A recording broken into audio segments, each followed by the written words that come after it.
Hi friends, ఇవాళ చిలక story తెలుసుకుందామా. ఇంద్రుడి భార్య ఇంద్రాణి ఒక చిలకను పెంచితే ఎంతో ప్రేమగా చూసుకునేదంట. ఒకరోజు ఆ చిలకకి జబ్బు చేసిందంట. దిగులుపడి చిలకను వైద్యునికి చూపించింది. ఆ వైద్యుడు ఇక చిలక బతకడం కష్టం అని చెప్పేశాడంట. ఆ మాట విన్న ఇంద్రాణి పరుగు పరుగున ఇంద్రుని వద్దకు వెళ్ళిందంట. మీరు ఏం చేస్తారో నాకు తెలీదు, నా చిలకను బతికించండి, లేదంటే నేను చనిపోతానని కన్నీరు పెట్టుకుందంట. దానికి ఇంద్రుడు, దీనికి ఎంత ఏడవడం ఎందుకు, అందరి తలరాతలు రాసేది బ్రహ్మే కదా, నేను వెళ్ళి ప్రార్థిస్తాను, నువ్వేం దిగులు పడకు అని బ్రహ్మ దగ్గరికి ఇంద్రుడు తీసుకెళ్ళాడంట. ఇంద్రుని ద్వారా విషయం తెలుసుకున్న బ్రహ్మ, నేను తలరాతలు మాత్రమే రాస్తాను, దాన్ని అమలుపరిచేది విష్ణుమూర్తి, కావున మనం అందరం విష్ణుమూర్తి దగ్గరికి వెళ్దాం అన్నారంట. వీరు రాకను గమనించిన విష్ణువు వారిని ఆహ్వానించి విషయం తెలుసుకున్నారు. నిజమే, ప్రాణాలు కాపాడేవని నేనే, కానీ చిలక ప్రాణం చివరి దశలో ఉంది, మళ్ళీ ఊపిరిపోయాలంటే శివునికే సాధ్యం, మన ముగ్గురం శివుని ప్రార్థిస్తాం పదండి అన్నారంట.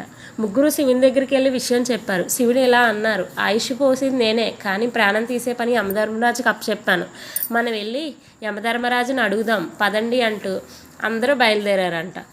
అప్పుడు ఇంద్రుడు, బ్రహ్మ, విష్ణువు, శివుడు అందరూ యమలోకానికి రావడం చూసిన యముడు వారిని సాదరంగా ఆహ్వానించి విషయం తెలుసుకున్నాడు.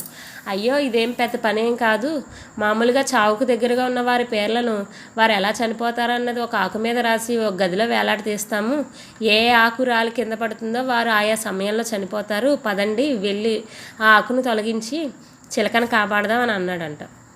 యముడు అందరూ ఆ గదిలోకి వెళ్ళగానే ఒక ఆకు రాలికి పడింది.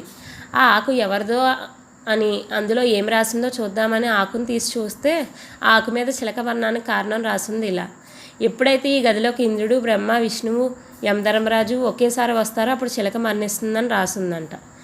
ఇదే విధిని ఎవ్వరూ మార్చలేరు. జీవించి ఉన్నప్పుడే ఇతరుల మీద ప్రేమను చూపండి, ద్వేషించకండి, మన సహాయాన్ని ఇతరులకు అందివ్వడం నేర్చుకోండి. ఓకే.